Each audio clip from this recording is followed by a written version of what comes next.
Hi friends, this is Swati Kaushik and welcome to my channel Learning with Life and आज का topic थोड़ा अलग है। आज एपिलिप्सी से अलग हम बात करेंगे थेरेपीज़ के ऊपर। वो थेरेपीज़ जो न्यूरो डाइवर्स बच्चों के ऊपर या फिर कोई भी ऐसा पर्सन जिसको न्यूरो डाइवर्सिटी है उसके ऊपर काम आती हैं। First of all what is neuro diversity? Neuro diversity है जिसमें दो एक फॉर्म्स रहते हैं। एक होता है न्यूरोटिपिकल और एक होता है न्यूरो डाइवर्स। न्यूरोटिपिकल जिसमें बच्चों का या किसी भी पर्सन का ब्रेन नॉर्मली वर्क कर रहा होता है एंड न्यूरो डाइवर्स रहते हैं जिसमें बहुत सारी कंडीशंस आ जाती हैं लाइक ऑटिज़म है, एडीएचडी है, सेरेब्रल पाल्सी है, डाउन सिंड्रोम है, डिसलेक्सिया है, ग्लोबल डेवलपमेंटल डिलेज़ हैं। बहुत सारी चीज़ें एक न्यूरो डाइवर्सिटी में आ जाती हैं। अब इनके ऊपर थेरेपीज़ कैसे वर्क करती हैं वो एक मेजर कंसर्न है। बहुत सारे जब भी बच्चों को कोई भी इशू रहता है तो पेरेंट्स जाते हैं डेवलपमेंटल पीडियाट्रिशियंस के पास। वो बच्चों को एसेस करते हैं। बच्चों को एसेस करने के बाद वो एक जजमेंट करते हैं कि बच्चों को कौन सा प्रॉब्लम है, ऑटिज़म है, एडीएचडी है या नंबर ऑफ़ थिंग्स जो भी कहने को हो सकते हैं। वो लोग फिर थेरेपीज़ सजेस्ट करते हैं। What are these therapies? Normally हम लोगों ने फिज़ियोथेरेपी सुना होता है जब कभी भी कोई भी बोन में फ्रैक्चर है या फिर कोई भी सर्जरी होता है उसके बाद हम लोग को फिज़ियोथेरेपी सजेस्ट की जाती है। लेकिन जनरली अगर बच्चों के केस में या जब भी कभी न्यूरोलॉजिकल कोई भी केसेस रहते हैं जिसमें ऐसा नहीं है कि सिर्फ बच्चों के केस में, बड़ों के केस में भी अगर किसी को पैरालिसिस है या स्ट्रोक हुआ है, अल्ज़ाइमर है, पार्किंसन है, तो डेफ़िनेटली उसमें भी इन थेरेपीज़ का रोल रहता है फ़िज़ियोथेरेपी के साथ। लेकिन ये थेरेपीज़ जनरली बच्चों को सजेस्ट की जाती हैं through the developmental paediatricians. These therapies are like occupational therapy number 1 आता है, ओटी जिसको हम शॉर्ट फॉर्म में ओटी बोल देते हैं। ऑक्यूपेशनल थेरेपी है जिसमें बच्चों को डेली लिविंग जो आपके काम रहते हैं जिसको हम एडीएस बोलते हैं, एक्टिविटी ऑफ डेली लिविंग, उनको सिखाने में मदद की जाती है। वो अपना काम खुद कर सकें और जिसमें आपके 2 तरीके के थेरेपीज़ बताई जाती हैं। ऑक्यूपेशनल थेरेपी में भी 2 तरीके के एक्टिविटीज़ कराई जाती है। First is fine motor activities, second is gross motor activities. Fine motor activities रहती हैं जिसमें बच्चों की जो पेंसिल ग्रिप है, जो टिनी मसल्स ऑफ द बॉडी हैं, उनके ऊपर काम किया जाता है। तो जैसे बॉटल खोलना, बॉटल का ढक्कन खोलना, डोर को ओपन करना, डोर को क्लोज़ करना, ज़िप ओपन करना, ज़िप क्लोज़ करना, ब्रश करना, नहाना, कटिंग करना, चॉपिंग करना और इसके साथ-साथ कपड़े पहनना, कपड़े उतारना, टॉयलेट ट्रेन होना, ये सब एक्टिविटीज़ ऑक्यूपेशनल थेरेपी के एक सेगमेंट में सिखाई जाती हैं। इसके अलावा जब ग्रॉस मोटर पे आते हैं तो उसमें आपके बच्चे के बैलेंस पे काम किया जाता है, कोर मसल्स पे काम किया जाता है। इसके साथ-साथ जैसे क्लाइंबिंग करना, चढ़ना, उतरना, बैलेंस करना, हैवी किसी भी चीज़ को लेके चल पाना, उतर पाना और इधर-उधर ना देखते हुए, क्योंकि जनरली बच्चों में बहुत सारे इश्यूज़ रहते हैं तो वो उनके ऊपर वर्क वो लोग करते हैं। बहुत सारा इसका एक स्टेप बाय स्टेप एक प्रोसेस रहता है। इसके साथ एक आती है स्पीच थेरेपी।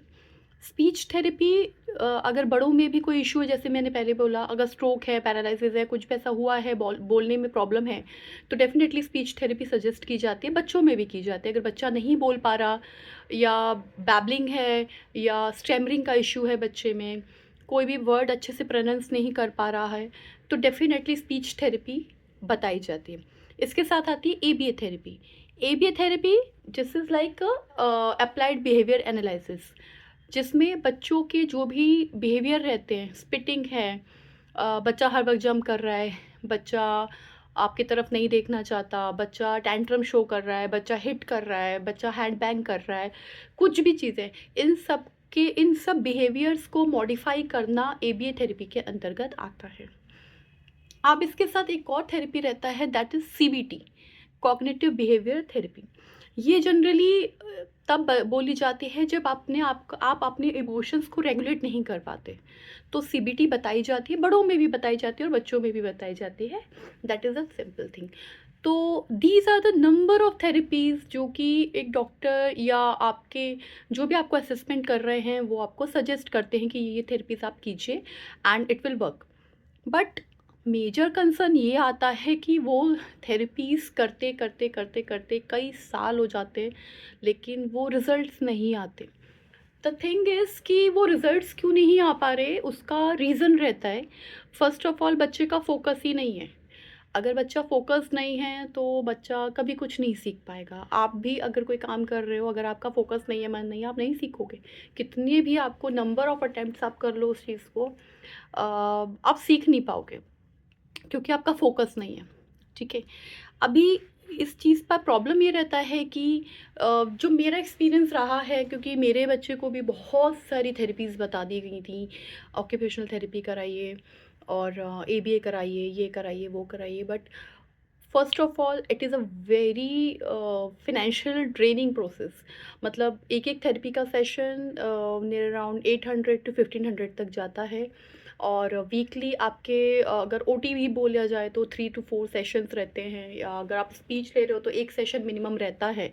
तो इस तरीके से नियर अराउंड 4 टू 5000 वीकली का एक अप्रॉक्स कॉस्ट जाता है। ये सब चीज़ें रहती हैं। इसके साथ प्रॉब्लम ये रहता है कि कोई भी थेरेपिस्ट जिसपे के पास भी आप जा रहे हैं, they will not assure you कि ये चीज़ें ठीक होंगी ही होंगी। वो बोलेंगे आपको कि नहीं, ये कराते रहिए एंड ये होता है, जनरली होता है। शायद ही कोई थेरेपिस्ट होगा जो आपको एश्योर कर पाए या ये बोल पाए कि हाँ, इम्प्रूवमेंट आएगा या आप इम्प्रूवमेंट देखेंगे। ठीक है, ये बहुत ड्रेनिंग प्रोसेस रहता है और बहुत ज़्यादा थका देने वाला प्रोसेस रहता है, बच्चे के लिए भी और जो उसका केयर टेकर है उसके लिए भी रहता है। क्योंकि हम उम्मीद करते रहते हैं कि अब रिज़ल्ट्स आने शुरू होंगे, लेकिन वो नहीं आ पाते। रीज़न्स रहते हैं उसके। रीज़न्स पे अगर हम बात करें तो सिर्फ़ ये एक मेजर कंसर्न ये रहता है कि हम भी अगर हमें भी हेडेक हो रहा है, अगर हमें मोशंस लूज़ मोशंस का इश्यू हो रहा है, डायरिया है या कॉन्स्टिपेशन है, हम किसी भी चीज़ पे फ़ोकस नहीं कर पाएँगे। No and never. आपको अगर पेन है, अगर आपको हेडेक है, तो अगर आपको कोई बोले कि आप ये काम करो, शायद आपका मन आप कर भी दो 1% लेकिन आपका मन वहीं रहेगा कि मेरे सिर में दर्द है, आपका फ़ोकस नहीं आएगा। सेम बच्चों के साथ रहता है। न्यूरो डाइवर्स बच्चों का 90% चांसेस होते हैं डायरिया और कॉन्स्टिपेशन होना। ठीक है? This is a common thing.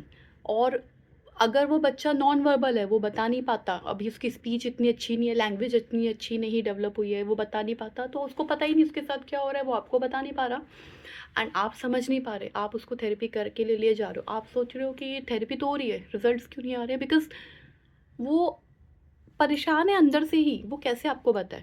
उसका फ़ोकस कैसे रहेगा उस चीज़ पे जो कि आप उसको कराने की कोशिश कर रहे हो?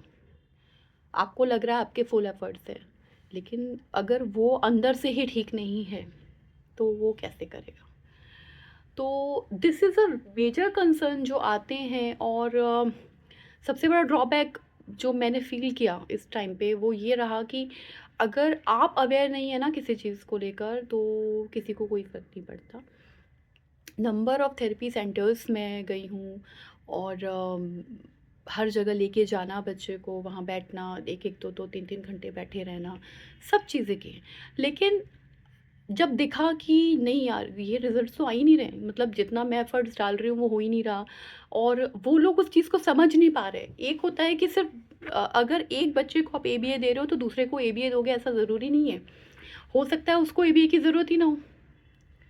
ठीक है? अगर वो टेंट्रम शो कर रहा है तो वो क्यों शो कर रहा है? उसके ऊपर अगर हम एबीए अगर उसको दे रहे हैं तो वो ज़रूरत है भी उसको। हो सकता है कि उसको इंटरनली कोई इश्यू हो। फॉर एन एग्ज़ाम्पल मैं मेरे बेटे के साथ होता था, जब हमें नहीं पता था कि उसको ब्रेन ट्यूमर है, तो वो अपना हेड बैंग करता था। हम उसको कुछ भी खाने को देते थे तो वो खाने के लिए वो निगल नहीं था, साइड में रख लेता था एंड वो उसको मोशंस में वो सब एज़ इट इज़, मतलब डाइजेस्ट अनडाइजेस्टेड फूड आ जाता था। वो बैलेंस नहीं कर पाता था। हम सोचते थे वो टेंट्रम शो कर रहा है, बट वो टेंट्रम्स नहीं थे। वो हेड बैंग कर रहा था बिकॉज़ उसको ट्यूमर की वजह से सप्रेस कर रहा था ट्यूमर उसको, और उसकी वजह से उसे प्रॉब्लम हो रही थी, उसे फिट्स आ रहे थे, और फिट्स की दवाइयों की वजह से उसको बैलेंस का इश्यू था, वो चल नहीं पाता था, एक्सप्रेस नहीं कर पा रहा था कुछ भी। तो हम अगर इस चीज़ को ना सोच के, अगर हम इस चीज़ पे अगर हम जाएँ कि बच्चा टेंट्रम शो कर रहा है, तो अगर हम उसका कॉज़ पकड़ लें, तो बहुत, बहुत, बहुत, बहुत बेटर रहता है चीज़ों को। थेरेपीज़ करवाइए, मेरा एक कंसर्न ज़रूर रहता है कि स्पेशलिस्ट के पास ज़रूर जाइए, पूछिए, बात कीजिए, समझिए। लेकिन फिर आप डिसीज़न अपने उस हिसाब से लीजिए कि क्या वाक़ई में इस चीज़ की ज़रूरत है। देखिए, अगर थेरेपिस्ट ने आपको बोला स्पीच थेरेपी करानी है, देखिए आप स्पीच थेरेपी उस बच्चे की कराइए जिसकी बैबलिंग है, ठीक है? बैबलिंग कर रहा है तो वो डेफ़िनेटली वो बोलना शुरू करेगा, या बिल्कुल ही स्पीच नहीं है तो वो बोलना उस लेवल पे वो धीरे-धीरे आता है। लेकिन जिसके पास थोड़ी बहुत भी स्पीच है, जो 2 वर्ड्स में 3 वर्ड्स में बात कर लेता है बच्चा, उसको स्पीच थेरेपी से ज़्यादा उसकी लैंग्वेज पे काम करने की ज़रूरत है, ठीक है? उसकी लैंग्वेज के ऊपर आप जितना काम करोगे, उसको जितना आप बोलोगे, जितना आप उससे कन्वर्सेशन करोगे, that will be good. Rather than कि हम स्पीच कराए जा रहे हैं, जो चीज़ उसको पता है ऑलरेडी। बिकॉज़ मेरा ये एक्सपीरियंस, मैंने क्योंकि गई हूँ, काफ़ी थेरेपिस्ट से मिली हूँ, बातें की हैं, और सेशंस भी लिए हैं, तो इससे समझ में आया कि थेरेपिस्ट है बिल्कुल, डेफ़िनेटली मैं किसी के भी प्रोफ़ेशन को या किसी को भी मतलब उसको, उसकी डिग्निटी को हर्ट नहीं करना चाहूँगी। लेकिन एक कंसर्न आप समझिए कि हफ्ते में सिर्फ 1 दिन या 2 दिन स्पीच थेरेपी का सेशन आपको मिलता है, और अगर उस सेशन में उतना ही वो कराएँगे, लेकिन उसके बाद तो आप ही हो उसके साथ। बिहेवियर मॉडिफ़िकेशन कराना है, आप एबीए करा रहे हो, लेकिन वो वहाँ पे उतना ही रहता है। और बिहेवियर मॉडिफ़िकेशन एबीए थेरेपी का एक सबसे बड़ा ड्रॉबैक भी रहता है कि उसमें रीइंफोर्समेंट दिए जाते हैं। आप ये करोगे तो आपको ये मिलेगा, आपको ये पसंद है, आपको चॉकलेट पसंद है, आपको बिस्किट पसंद है, आपने ऐसा बिहेवियर किया तो आपको चॉकलेट मिलेगी, आपको बिस्किट मिलेगा, आपको ये मिलेगा। तो we are just bribing them actually. तो रीइंफोर्समेंट भी वो बहुत सोच समझ के दिया जाता है, वो डिपेंड करता है कि आपका थेरेपिस्ट कैसा है। अगर वो थेरेपिस्ट रीइंफोर्समेंट इस तरीके का कुछ एडिबल आइटम्स दे रहा है, तो definitely it will not, it in long run में बहुत सही नहीं रहेंगी वो चीज़ें। कुछ और ऐसा हमें रीइंफोर्स देना चाहिए जिससे उसको ग्रीडीनेस भी ना रहे, और लॉन्ग रन में वो इफ़ेक्टिव भी रहे चीज़ें। ठीक है? तो ये एक कंसर्न रहता है। ओवरऑल डेफ़िनेटली जिन पेरेंट्स के पास टाइम नहीं है, उनको तो मजबूरी है कि उनको थेरेपीज़ कराने के लिए जाना पड़ता है, या वो टाइम नहीं दे सकते। कोई भी इश्यूज़ हैं डेफ़िनेटली होंगे, तो वो नहीं कर पाते। लेकिन जिनको जो टाइम दे सकते हैं, आपसे अच्छा थेरेपिस्ट आपके बच्चे के लिए कोई नहीं है। आपसे अच्छा बिहेवियर मॉडिफ़िकेशन करने के लिए आपके बच्चे के पास कोई नहीं है, क्योंकि आप अपने पास, बच्चे के पास हमेशा रहते हो। ऑक्यूपेशनल थेरेपी, जितनी रिसर्च हुई, जितनी चीज़ें मैंने इन 10 सालों में समझी, उसके बाद ये मैं आपसे कह सकती हूँ कि हाँ, अगर आप घर पे वर्क करना शुरू करते हैं ना अपने बच्चे के साथ, लेकिन गाइडेंस में डेफ़िनिटली, बिल्कुल मैं ये नहीं कह सकती कि आप कर रहे हैं तो आपको एक्सपर्ट्स की गाइडेंस नहीं चाहिए, डेफ़िनिटली चाहिए। आप एक्सपर्ट की गाइडेंस में अगर आप घर पे काम करना शुरू करते हैं, तो डेफ़िनेटली रिज़ल्ट्स आते हैं। चाहे वो सेरेब्रल पाल्सी का बच्चा हो, चाहे वो ऑटिज़्म हो, एडीएचडी हो, डिस्लेक्सिया हो, डेवलपमेंटल डिले हो, कोई भी कंसर्न हो, काम होते हैं, ठीक है? And everything starts from home as well, कि हम बच्चे का पहला घर, जो घर होता है वो पहला स्कूल होता है, और उसकी पहली टीचर उसकी मदर रहती है। तो बच्चे को घर पे ही अगर हम जितना अच्छे से कवर अप कर पाएँगे, शायद ही कोई और उसको समझता होगा, उसकी बातों को समझ पाएगा, उसको इस टाइम पे यहाँ पेन हो सकता है, या यहाँ पे वो इस चीज़ से मना कर सकता है, ये आपको पता है, थेरेपिस्ट नहीं जान सकेंगे, उनको जानने में भी टाइम लगेगा। तो एज़ पर माय कंसर्न, मैं किसी के अगेंस्ट नहीं हूँ, जिनको थेरेपीज़ करानी है डेफ़िनेटली चाहिए, कराइए। बट डेफ़िनेटली फिज़ियोथेरेपी तो डेफ़िनेटली आप किसी सेंटर पे जाके ही करा सकेंगे, अच्छे, जिसमें इक्विपमेंट्स वगैरह यूज़ होते हैं, वो तो सेंटर्स पे ही होती हैं। लेकिन अगर आप कोई ऑक्यूपेशनल थेरेपी की अगर आप बात करेंगे, तो एक प्रॉपर गाइडेंस में प्लान लेके आपके बच्चे को के कोर प्रॉब्लम्स कहाँ पे हैं। लाइक मेरे बच्चे का इशू है कि उसका लेफ़्ट साइड ऑफ ब्रेन का इशू रहा है, तो उसको राइट साइड के बॉडी में उसको बैलेंस नहीं है, स्ट्रेंथ कम है, तो इस वजह से उसको प्रॉब्लम है, तो उसको मुझे उसमें स्ट्रेंथ लाना है, इसलिए काम करना है। उसको बैलेंस का इश्यू है बिकॉज़ ऑफ़ द एपिलेप्सी, जो एपिलेप्टिक मेडिसिन्स हैं उसकी वजह से। तो उन पे वर्क करना है कि उसका गेट डिस्टर्बेंस ना रहे, वो चल पाए प्रॉपर तरीके से। और उसका लैंग्वेज पे मैं काम कर रही हूँ ताकि वो लैंग्वेज उसकी आ सके कि वो उतना चीज़ों को बोल पाए, समझ पाए। ठीक है? लेकिन इन सब चीज़ों के साथ या तो आपका एक्सपीरियंस काम आएगा या फिर किसी और का एक्सपीरियंस काम आएगा। तो डेफ़िनेटली जो भी मेरे जैसे पेरेंट्स हैं जो फिर इन चीज़ों को ढूँढ रहे हैं, समझ रहे हैं और गाइडेंस मतलब अपने बच्चों के ऊपर वर्क करना चाहते हैं, तो डेफ़िनेटली आप स्टार्ट कीजिए। हार कहीं से नहीं होती। कोई कितना भी बोल दे, नहीं इनसे उम्मीद मत रखिए, क्योंकि ऐसे वर्ड्स मैंने भी बहुत सुने हैं अपनी लाइफ में कि उम्मीद मत रखिए अपने बच्चे से बिल्कुल भी। ठीक है, ये हो पाएगा तो हो पाएगा, नहीं तो नहीं। बट ऐसा नहीं होता। आप हार नहीं मान सकते। दो ही चीज़ें होंगी, या तो आप जीतोगे या फिर आप सीखोगे। तो जब सीखना है तो जीत के सीखते हैं ना, क्या ही प्रॉब्लम हो जाएगा।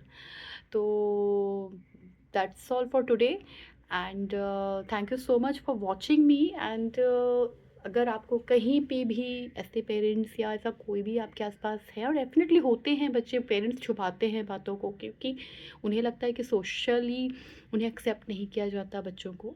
ऐसे बच्चे हम लोग देखते हैं, कुछ किसी बच्चे को सिजोफ्रेनिया है, किसी बच्चे को कोई भी डेवलपमेंटल इश्यूज़ है, तो उन बच्चों को बहुत अलग रखा जाता है। तो इसीलिए उनको सपोर्ट कीजिए और बोलिए कि हाँ, हो सकती हैं चीज़ें, वो बच्चे भी अच्छे हो सकते हैं। So that's the wrap up for today. Thank you so much for watching me. Thank you. Namaste.